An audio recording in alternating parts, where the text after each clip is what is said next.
룹크라수 이룬다 랭잡아 아이코이 길란니 나코이시 랭잡아 아이코이 길란니 나코이시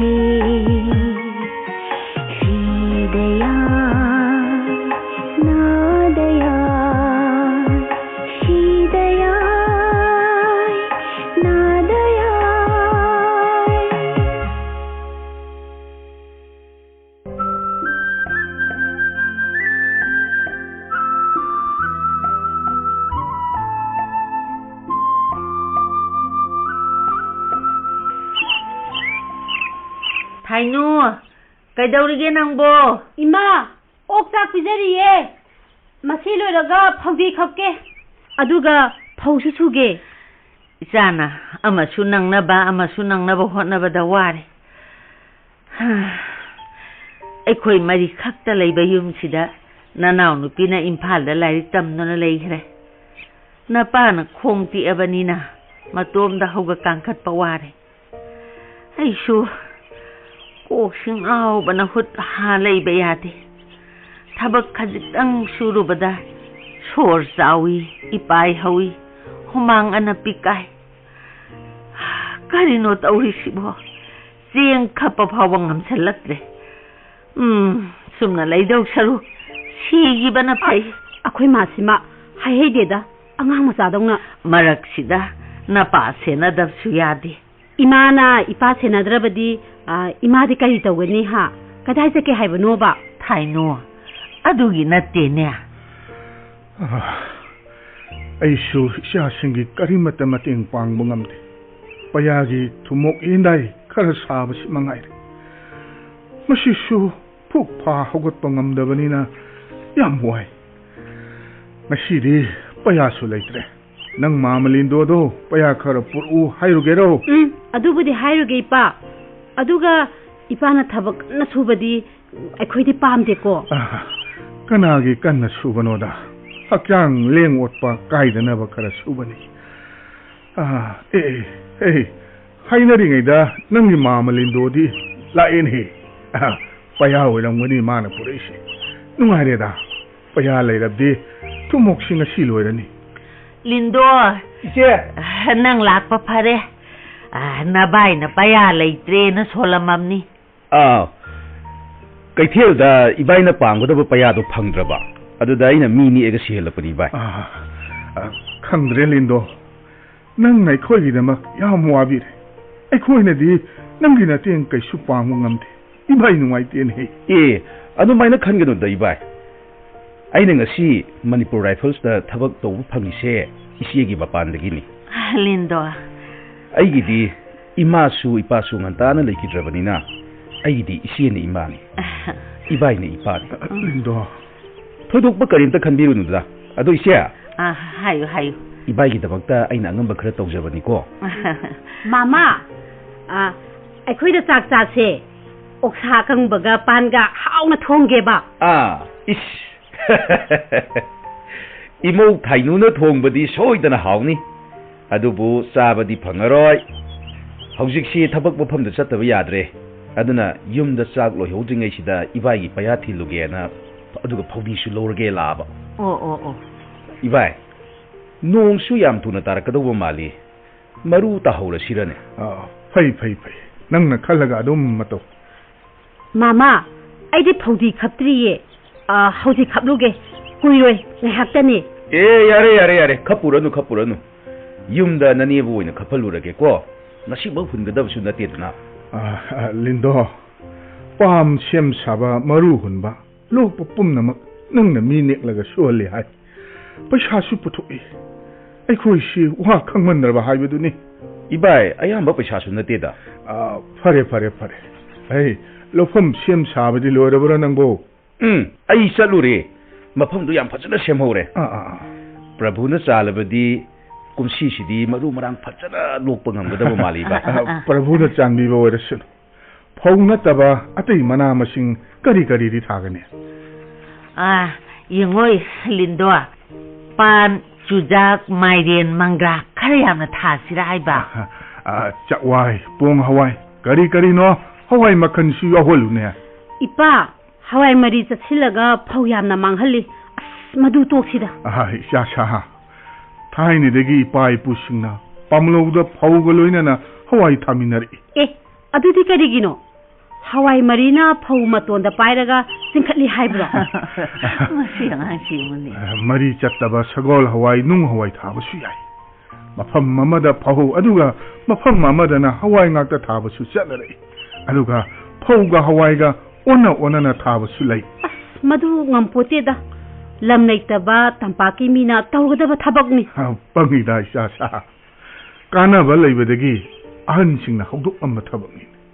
ꯍꯋꯥꯏ ꯊꯥꯈꯤꯕ ꯂꯧꯐꯝꯗ ꯐꯧ ꯊꯥꯕꯅ ꯆꯥꯊꯣꯛ ꯍꯦꯜꯂꯤ ꯐꯧꯒ ꯍꯋꯥꯏꯒ ꯄꯨꯟꯅ ꯊꯥꯃꯤꯟꯅꯔꯕꯗꯤ ꯍꯋꯥꯏ ꯃꯍꯩ ꯃꯔꯨꯅ ꯑꯩꯈꯣꯏꯅ ꯆꯥꯔꯒ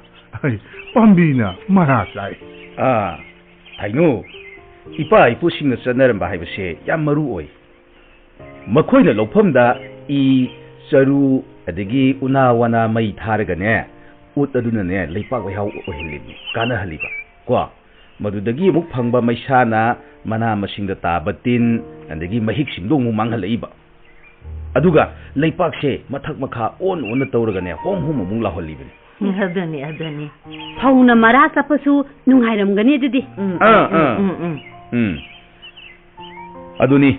ꯐꯧ ꯃꯨꯜꯂꯛꯄ ꯃꯇꯝꯗ ꯆꯔꯨ ꯑꯗꯒꯤ ꯏꯒꯤ ꯃꯤ ꯁꯥꯔꯒ ꯂꯧꯕꯨꯛꯀꯤ ꯃꯐꯝꯗ ꯊꯝꯃꯒꯅꯦ ꯎꯆꯦꯛ ꯑꯗꯒꯤ ꯌꯣꯡ ꯂꯝꯃꯣꯛꯁꯤꯡꯁꯤ ꯆꯪꯗꯅꯕ ꯍꯣꯠꯅꯩ ꯑꯗꯨꯗꯁꯨ ꯅꯠꯇꯅ ꯑꯩꯈꯣꯏꯒꯤ ꯇꯤꯟ ꯐꯠꯇꯕ ꯑꯍꯥꯡꯕꯗꯣ ꯃꯗꯨ ꯈꯤꯡꯉꯒ ꯇꯥꯟꯊꯣꯛꯄꯁꯨ ꯌꯥꯎꯔꯤꯕꯅꯤ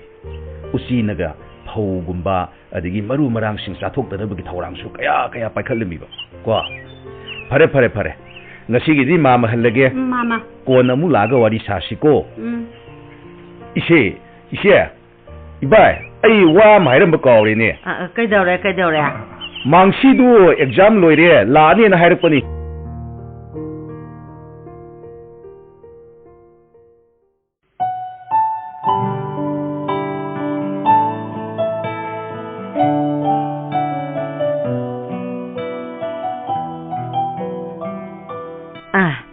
이사 망시요래다나 이마 이사디 구주 땅항나 파자래 타박 수드나 하우마다 짜라디 파자바 따바 에코이동나 누사 마르다 타박 수라바디 칸거니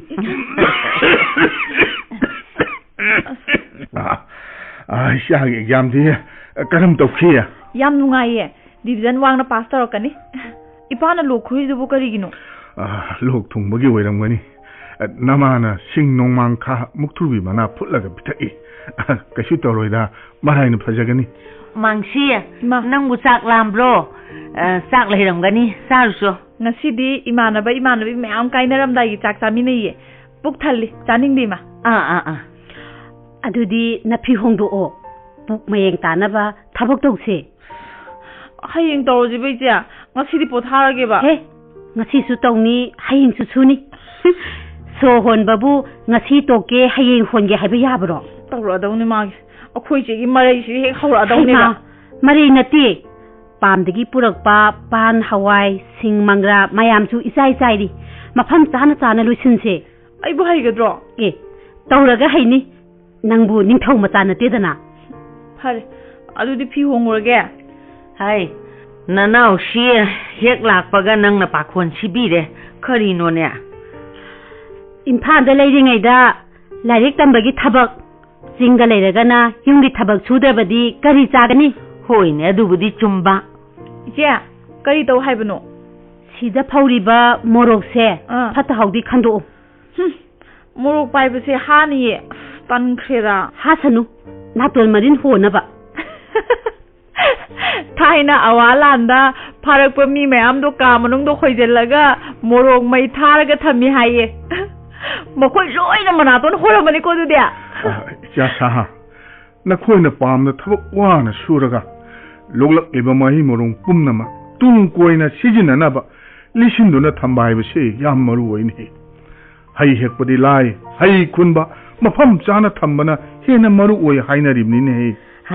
ꯑꯗꯨꯅꯤ ꯃꯍꯩ ꯃꯔꯣꯡꯁꯤꯡꯁꯦ mafam chana chana lisindragadi tin phaujum uchina manghangadoribni ko mukthubi mana hapaga morok liba haibase ipa ipu singna taunaramba thabakni nakhoi haying khoi oigadabani harau oiba khakya deko ima haying khoi oiba harau oidaba haisibu kainu haying khoi di no makali ngahakta pothade nakhoi bu haying khoi amata mahum makonda uiduna leiba uramloida ha ude matam pharingaida makhoina lahi singdigi lahi leirik puraklaga khohi oina mahum da thami lahi phangdam matamda chai aduga harau kanawi ho kange makhoi ne matam chupada lainungda isai saktuna lei aduni isai sakningaida nungju thada chana na machinjak thamhaude do adudagi hin kogi manakta chatlaga khohi nirui hin koina thina cher abjani thabak sundaba awaba matamgi khandabna khoidi chara hemsu tamu sei saktan adum layun hairab jani na adune hek matik hei sa mangsidi thingau langang malasu yam khangi adune ima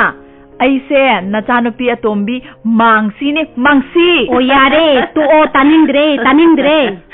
ipa ipuna satnaramba hairamba singse afaba ngaktani ne bema aduga ima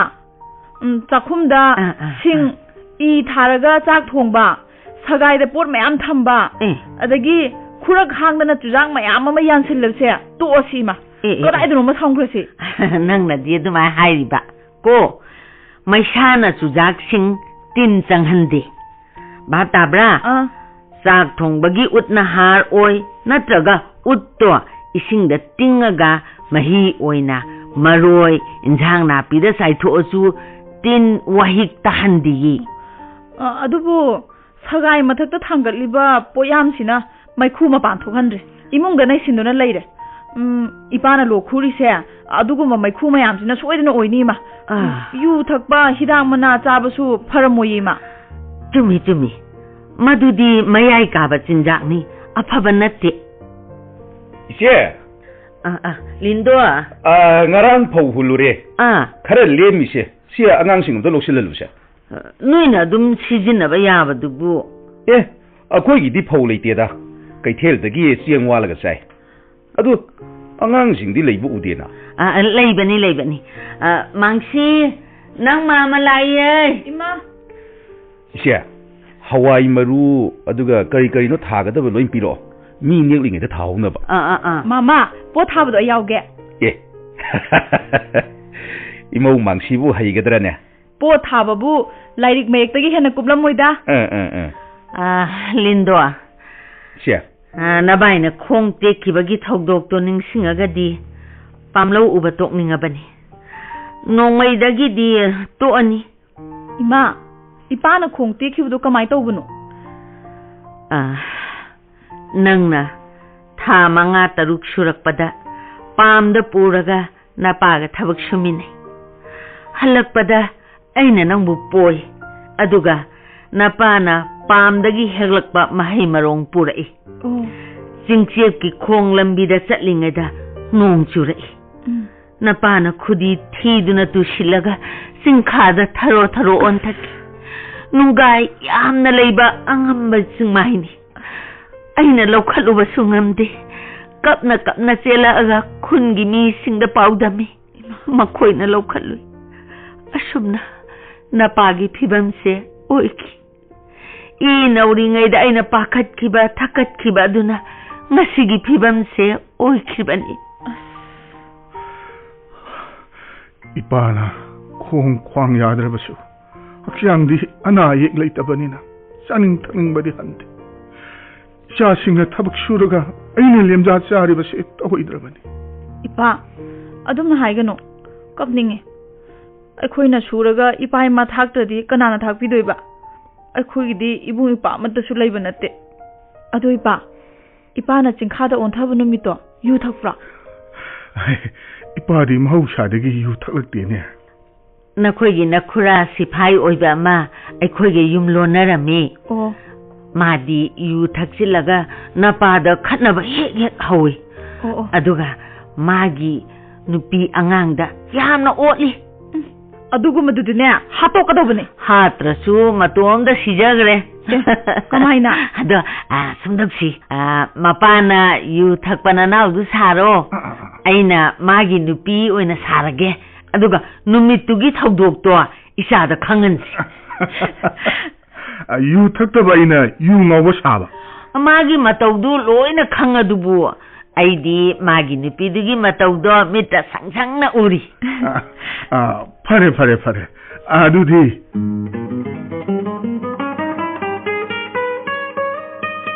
hey nupi hey mayu thake hey sama tumpuro khara tha adi to nangna thabak su sude mina pamlo ui yaude yumda ogen suloide umangda sa tan ba su tawde kadai dagi sano leite hey nahan ama tubududi oknaw macha pisakto madu suna sa sna lojaba nangna hatlaga ta thokpire makoi kappaga leide mapane na wa kanna haiba sungamjade hey aingondo wa kanna haibdine hey makoi su dolledana ha hey nang sungai aina haiba khudingmak pai phadde haidana tawudamneba aina ngamba waragana tawre ngamdaba wardi upai leite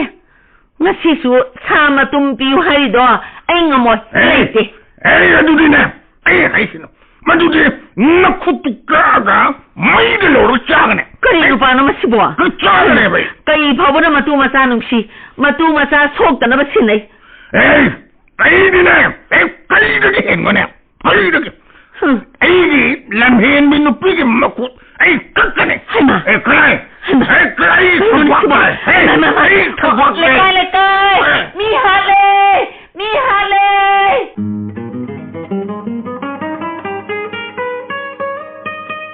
mana nupi hat kane dana tana bada tu sindana masagi thangna mabukta thindana aduma sire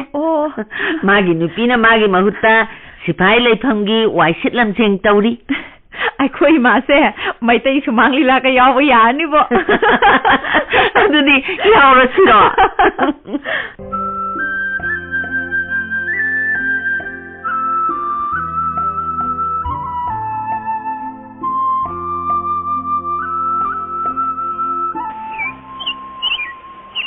ꯃꯥꯡꯁꯤ ꯏꯆꯦ ꯅꯪꯕꯨ ꯀꯩꯗꯧꯔꯤꯒꯦ ꯑꯁ ꯏꯁꯤꯡ ꯁꯣꯛꯂꯨꯁꯤ ꯍꯥꯏꯔꯒ ꯁꯨꯛꯊꯣꯛ ꯍꯦꯛ ꯊꯣꯛꯂꯛꯇꯦ ꯂꯥꯏ ꯐꯨꯔꯤꯠ ꯑꯆꯣꯟꯕ ꯑꯃ ꯂꯤꯠꯀꯦꯅ ꯊꯤꯔꯨꯕꯅꯦ ꯂꯣꯛꯇ ꯑꯩꯈꯣꯏꯕꯨ ꯌꯦꯡꯕꯤꯅꯕ ꯀꯅꯥ ꯂꯩꯔꯝꯒꯅꯤ ꯑꯣ ꯂꯧꯗ꯭ꯔꯥꯎꯕꯤ ꯃꯉꯥꯏ ꯂꯩꯔꯝꯂꯕꯗ ꯍꯥ ꯂꯣꯛꯗ꯭ꯔꯥꯎꯕꯤꯌꯥ ꯂꯣꯛꯗ꯭ꯔꯥꯎꯕꯤꯕꯨ ꯂꯩꯔꯝꯃꯗꯤ ꯐꯩꯅꯦ ꯑꯃꯠꯇꯕꯨ ꯐꯥꯒꯦ ꯑꯗꯨꯒ ꯅꯪꯒꯤ ꯅꯨꯄꯥ ꯑꯣꯏꯒꯦꯔꯥ ꯑꯗꯨꯕꯨ ꯌꯥꯅꯤ ꯍꯥꯏꯔꯗꯤ ꯍꯔꯥꯎꯅꯤꯕꯣ ꯍꯩꯃꯥ ꯃꯥꯒꯤ ꯏꯪ ꯇꯞꯄ ꯃꯥꯏꯊꯣꯡꯒꯤ ꯀꯣꯏꯔꯥꯎꯅꯕ ꯃꯤꯠꯇꯣ ꯌꯥꯝ ꯅꯨꯡꯁꯤ ꯍꯩꯃꯥ ꯁꯨꯝ ꯌꯦꯡꯉꯒ ꯂꯩꯅꯤꯡꯉꯤ ꯑꯗꯨꯒ ꯃꯥꯒꯤ ꯇꯃꯣꯟꯕ ꯃꯇꯨꯗꯨꯗ ꯃꯣꯟꯒ ꯈꯥꯡꯉꯒ ꯇꯨꯝꯕꯗꯤ ꯅꯨꯡꯉꯥꯏꯅꯤꯕꯣ ꯑꯉꯥꯡ ꯅꯪ ꯃꯊꯧ ꯆꯥꯗꯕ ꯉꯥꯛꯇ ꯂꯧꯗ꯭ꯔꯥꯎꯕꯤ ꯅꯨꯄꯥꯅ ꯃꯁꯛ ꯐꯖꯕꯤ ꯅꯨꯄꯤ ꯌꯥꯝꯅ ꯄꯥꯝꯃꯤ ꯍꯥꯏꯅꯕꯅꯦ ꯅꯛꯁꯤꯟꯖꯔꯨꯅꯨ ꯐꯥꯖꯈꯤꯅꯤ ꯑꯋꯣꯏꯕꯩꯔꯣ ꯍꯥꯏꯁꯤꯕꯣ ꯀꯩꯒꯤꯅꯣ ꯑꯗꯨꯗꯤ ꯋꯥꯔꯤꯗꯣ ꯃꯐꯝꯁꯤꯗ ꯍꯥꯏꯕ ꯐꯠꯇꯦ ꯀꯣꯟꯅ ꯍꯥꯏꯒꯦ ꯏꯆꯦ ꯅꯪ ꯐꯠꯇꯕ ꯇꯧꯅꯨꯕ ꯍꯥꯏꯔꯛꯑꯣꯕ ꯀꯣꯛ ꯍꯥꯏꯔꯛꯑꯣꯁꯦ ꯍꯩꯃꯥ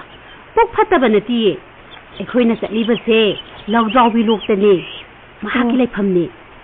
ꯃꯍꯥꯛꯀꯤ ꯃꯌꯨꯝꯗ ꯆꯠꯂꯒ ꯃꯍꯥꯛꯀꯤ ꯃꯔꯝꯗ ꯋꯥꯔꯤ ꯁꯥꯕ ꯐꯒꯗ꯭ꯔꯣ ꯍꯥꯏꯌꯨꯅꯦ ꯐꯒꯗ꯭ꯔꯥ ꯍꯥꯏꯕ ꯃꯁꯤ ꯑꯉꯥꯡꯁꯤꯃ ꯂꯥꯏꯔꯤꯛ ꯍꯩꯔꯒ ꯂꯥꯏꯔꯦꯟꯒꯨꯝꯅ ꯄꯪꯉꯤꯍꯦ ꯍꯥ ꯂꯥꯏꯔꯦꯟꯁꯤ ꯌꯥꯝ ꯄꯪꯕ꯭ꯔꯣ ꯏꯆꯦ ꯄꯪꯕ ꯍꯥꯏꯕꯕు ꯃꯁꯥꯒꯤ ꯋꯥꯁꯛ ꯉꯥꯛꯂꯤꯕꯅꯤ ꯍꯥꯏꯗꯨꯅ ꯃꯁꯥꯗꯣ ꯍꯌꯤꯡ ꯑꯔꯥꯡꯕꯤꯅ ꯎꯟꯁꯥ ꯆꯤꯈꯥꯏꯗꯨꯅ ꯃꯈꯨꯟ ꯍꯨꯠꯂꯒ ꯍꯟꯆꯥꯛ ꯊꯥꯔꯕ ꯐꯥꯎꯕꯅꯦ ꯇꯨꯃꯤꯟꯅ ꯂꯩ ꯍꯥꯏ ꯃꯁꯤꯕꯨ ꯄꯪꯂꯤꯔ ꯁꯤꯡꯂꯤꯔ ꯃꯁꯥ ꯑꯗꯨ ꯆꯥꯎ ꯁꯥꯡꯂꯒ ꯑꯗꯨ ꯄꯪꯉꯗꯤ ꯁꯤꯔꯦꯗꯅ ꯑꯗꯨꯝ ꯁꯤꯖꯁꯅꯨ ꯑꯣ ꯃꯤꯖꯥꯎꯁꯨ ꯄꯪꯒꯜꯂꯤ ꯍꯥꯏꯌꯦ ꯃꯤ ꯑꯆꯧꯕ ꯆꯥꯛ ꯌꯥꯝ ꯆꯥꯕ ꯏꯔꯣꯏꯗꯧꯅꯅꯦ ꯌꯥꯝꯅ ꯐꯥꯏꯕ ꯑꯁ ꯇꯨꯀꯠꯆꯩ ꯍꯩꯃꯥ ꯅꯪꯉꯣꯟꯗ ꯆꯥꯎ ꯍꯥꯏꯕꯁꯨ ꯅꯠꯇꯅ ꯑꯗꯨ ꯑꯣꯏꯔꯁꯨ ꯏꯆꯦꯒꯤꯁꯦ ꯑꯩꯉꯣꯟꯗ ꯄ꯭ꯔꯃꯥꯟ ꯇꯧꯕꯁꯨ ꯃꯥꯜꯂꯤ ꯍꯩꯃꯥ ꯆꯠꯊꯣꯛꯍꯦ ꯃꯀꯣꯛ ꯃꯃꯩ ꯁꯝꯅꯗꯕ ꯉꯥꯛꯇ ꯈꯨꯄꯥꯛꯅ ꯁꯦꯠ ꯊꯥꯖꯤꯟꯕꯕꯨ ꯍꯩꯃꯥ ꯐꯨꯁꯨ ꯐꯨꯗꯅ ꯀꯩꯗꯧꯕꯒꯤ ꯅꯥꯔꯤꯕ ꯅꯪꯗꯤ 이제디 타박 tꯧbada wadi ngangdana khutna hangalidana aduna phura aboi ningiba ije lairena wasak ngakpa haibase kaino madumadi kona hairege yumda thabak yana lehewri sing parap soga halasi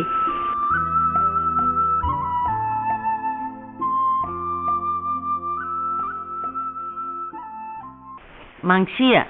nache di kadai chakra phausu ne da ising khongi sel ju tat khre natraga di aina ising phausu ya bani na chan nupi le sabi ani le raga hanubi nang kari gi phausu gani kai doge sibo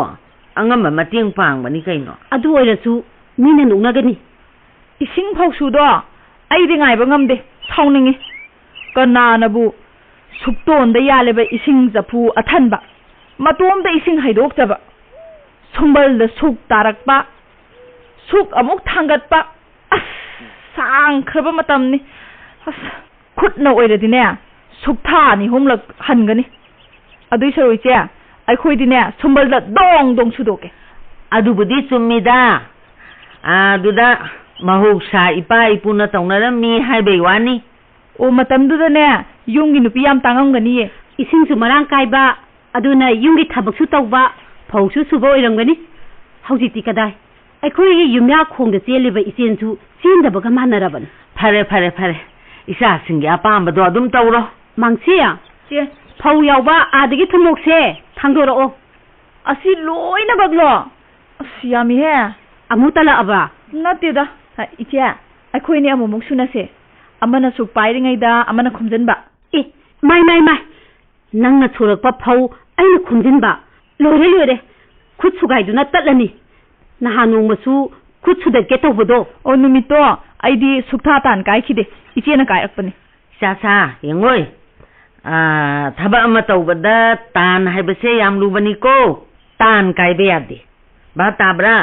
tan kai da bana ipa ipugi waking jagoi sabanga mi banatro ha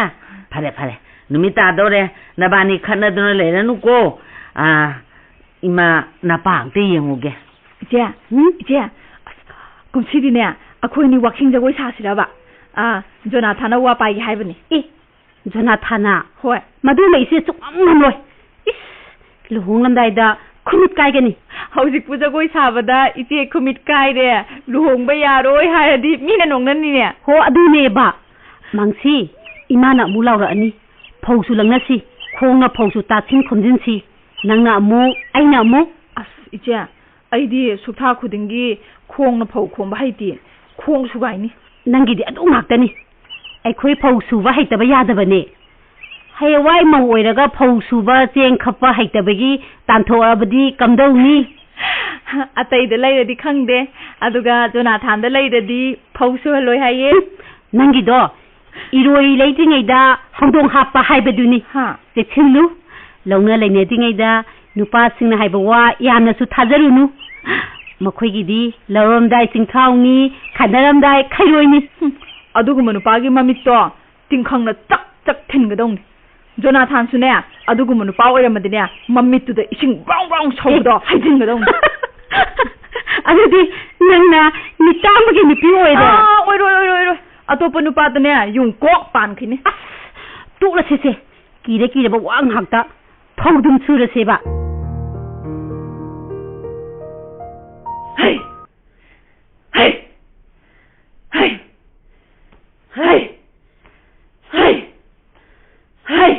yongnau masa sathiba bangi thabi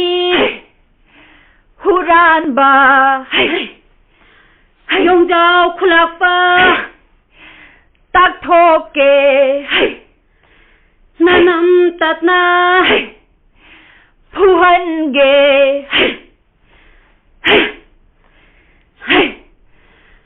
tia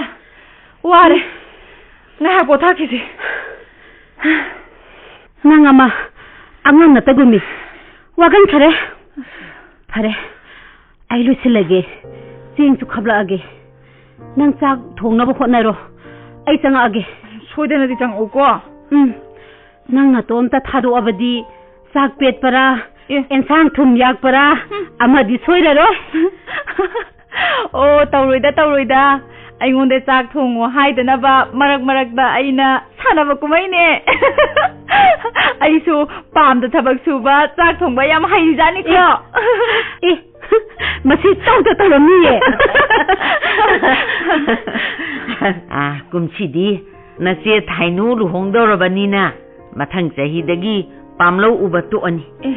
ꯐꯧ ꯂꯩꯇ꯭ꯔꯕꯅꯤꯅ 이자 망시 보수러로이 하 싹디 이자는 오늘 통따래네 싹구리 통비게 아도 이마 아이디 롱키로이드로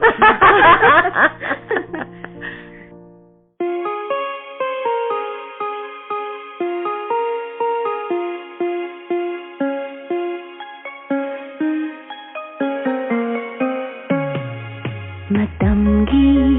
깔라바 이레이다 룩카수 이로누나 마담기 깔라바 이레이다 룩카수 이로누나 랭라바 아이코이 길란니 나 코이시 랭라바 아이코이 길란니 나 코이시